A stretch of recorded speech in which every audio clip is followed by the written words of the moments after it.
Katangaises et Katangaises, mes chers compatriotes, Tupo Pamoja, on est ensemble autour du drapeau katangais. Un jour, j'ai discuté avec quelqu'un qui me disait, pince sans rire, que les véritables Congolais, c'est ceux qui sont au centre du pays. Et que donc, tous ceux-là qui partagent leurs frontières avec des pays voisins, ils ne sont pas des Congolais à 100%. Et vous savez que plusieurs personnes réfléchissent de la même manière. Et si nous voulons nous baser sur de telles affirmations pour réclamer l'indépendance du Katanga, eh bien, ce sont les mêmes personnes qui nous attaquent encore. Ils disent que nous sommes des tribalistes, nous sommes des sécessionnistes, nous sommes les envoyés de Paul Kagame, nous sommes agents du M23. Donc, vous comprenez qu'il y a des gens qui sont spécialistes, ils affirment une chose et son contraire à la fois. Puisque vous dites que nous sommes moins Congolais que les autres. Et nous voulons nous retirer et vous laisser votre Congo. Vous en faites encore un problème. Donc vous comprenez qu'il y a des gens qui ont des problèmes de réflexion. Mais nous ne nous basons pas sur de tels préjugés. De telles histoires ne peuvent nullement nous décourager à continuer notre lutte, notre bataille pour l'indépendance du Katanga. Une autre raison qui nous pousse à réclamer notre indépendance, c'est la méchanceté de ceux qui nous gouvernent. Un prédicateur avait animé une retraite et tout s'était très bien déroulé. Et il avait prévu de clôturer sa retraite dans un parc animalier, donc communément appelé zoo. Et tout le monde était satisfait de la visite. Ils ont visité toutes formes d'animaux. Ils ont vu des animaux de différentes qualités, de différentes sortes. Et à la fin, avant de rentrer, le prédicateur leur a dit, eh bien, il y a un animal le plus redoutable, le plus renommé, le plus dangereux, le plus terrible de tous les animaux. Il est dans ce local-là. Nous allons clôturer notre visite par la visite de cet animal-là. Et le premier, il fallait visiter cet animal à tour de rôle. Chacun devrait entrer et sortir. Le premier qui visite l'animal, il revient en souriant. Le deuxième revient en souriant. Et ainsi de suite. Tout le monde qui visite l'animal rentre en souriant. En effet, il ne s'agissait pas d'un animal au vrai sens du mot. Le prédicateur s'était arrangé, il avait placé un gros miroir dans le local. À telle enseigne que tout celui qui est entré dans le local, il s'attendait à voir un animal, mais il se voyait lui-même dans le miroir et il sortait en souriant. Et la leçon de cette histoire, c'est que l'animal le plus redoutable, l'animal le plus féroce, c'est l'être humain. Et c'est la raison pour laquelle quelqu'un avait dit que dans la lutte pour la vie, le premier ennemi à combattre, c'est soi-même.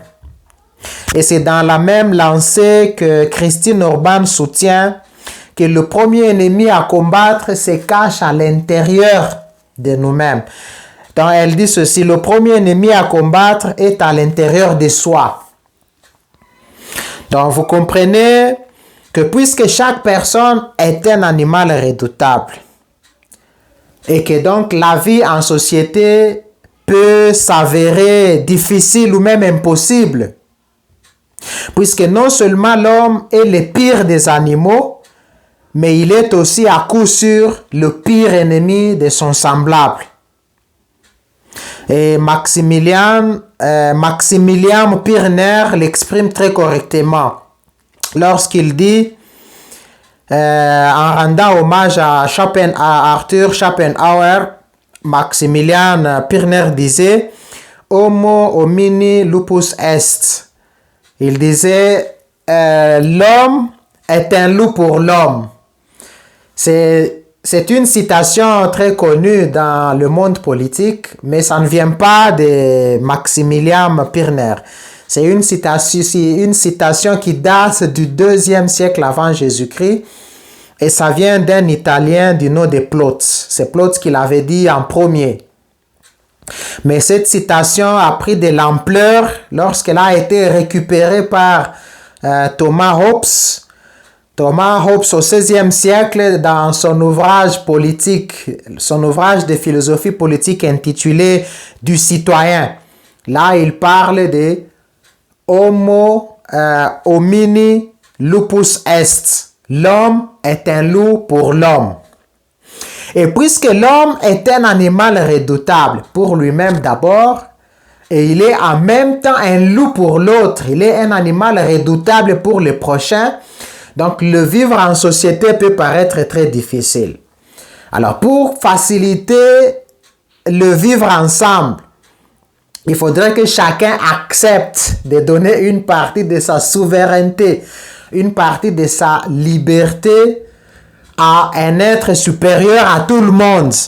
L'être qui peut gérer tout le monde à la fois, cet être qui peut faire le partage équitable, cet être qui peut punir les coupables, ceux qui ne respectent pas la loi. Donc cet être qui peut être au centre, au milieu du village. Et cet être, beaucoup de penseurs l'appellent le Léviathan. Le Léviathan, c'est donc un monstre marin, c'est un animal qui peut faire peur à tout le monde. C'est donc la symbolique qui caractérise l'État. Donc l'État, c'est cet être supérieur qui est là pour gérer tout le monde dans la société. Comme ça, chaque animal qui se cache en soi, qui est en même temps animal pour l'autre, ne peut plus faire du n'importe quoi, puisqu'il y a quelqu'un qui va remettre de l'ordre. Quelqu'un qui essaye de mettre tout le monde autour d'une même table.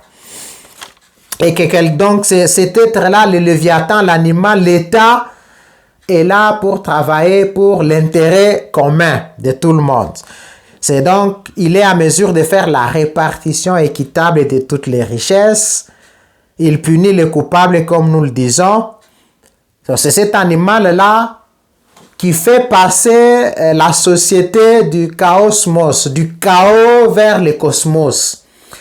Donc, de tous les désordres, cet état de nature, de violence où chacun est loup pour l'autre, cesse d'être une société invivable, mais ça devient une société vivable puisque là-bas, il y a maintenant une organisation. Tout celui qui va à l'encontre des normes étatiques est puni par ce Léviathan. Et ce Léviathan, c'est l'État.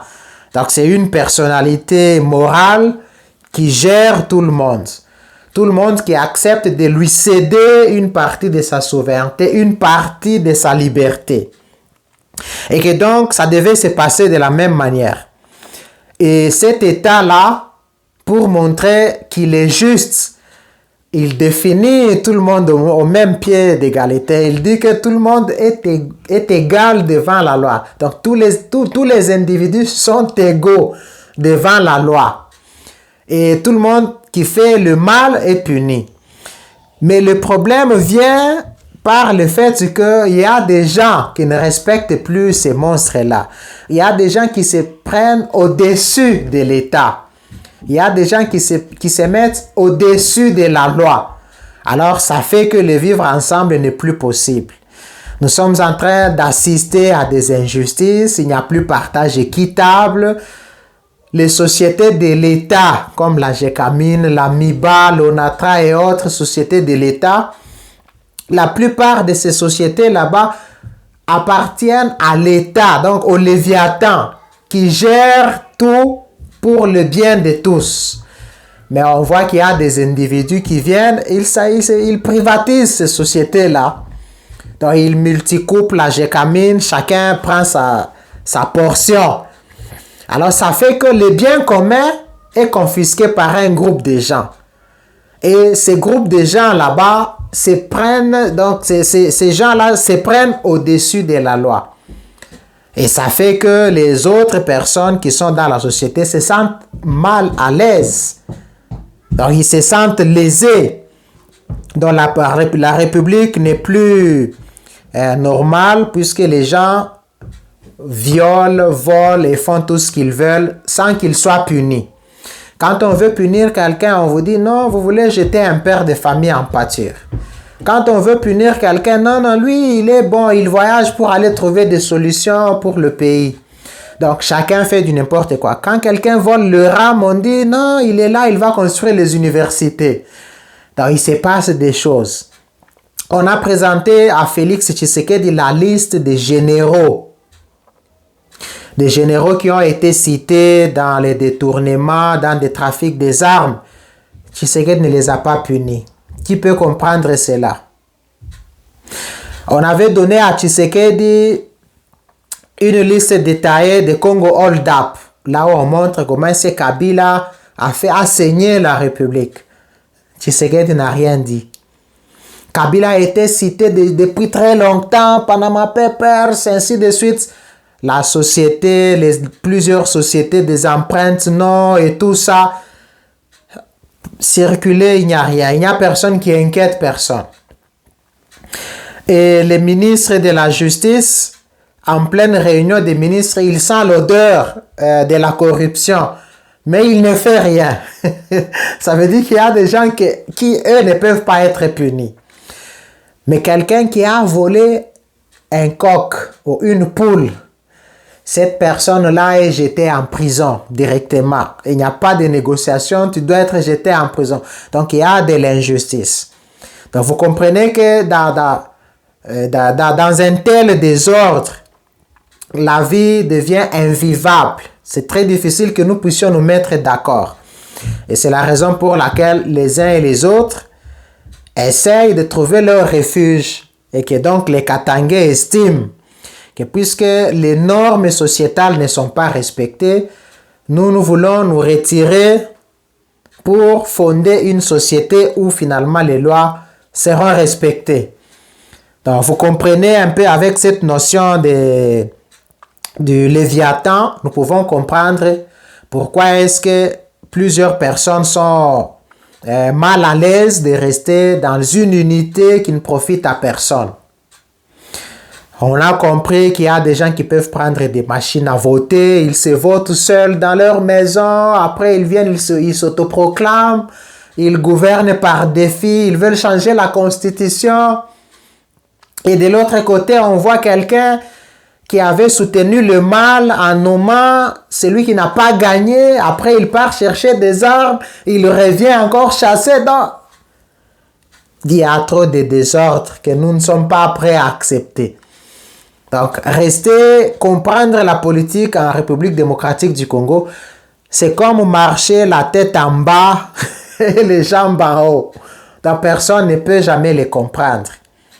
Et c'est la raison pour laquelle nous, les Katangais, nous estimons qu'en lieu et place de nous faire tourner en bourrique, nous voulons mettre fin à tous ces désordres, à tous ces saignements.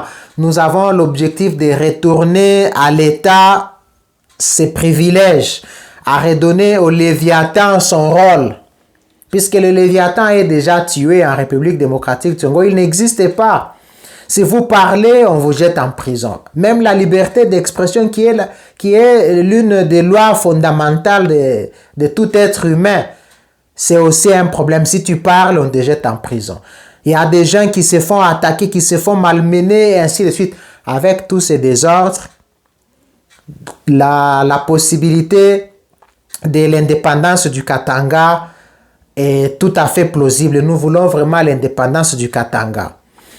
Et pour y arriver, nous avons besoin de tous les Katangais, de tous bords, de toutes tendances confondues, de tous les partis politiques, que tous ces Katangais mettent leurs énergies ensemble pour que nous puissions continuer à raisonner dans l'idée de l'indépendance du Katanga. Que Dieu bénisse le Katanga, que Dieu bénisse les Katangais et les Katangaises. Je vous remercie.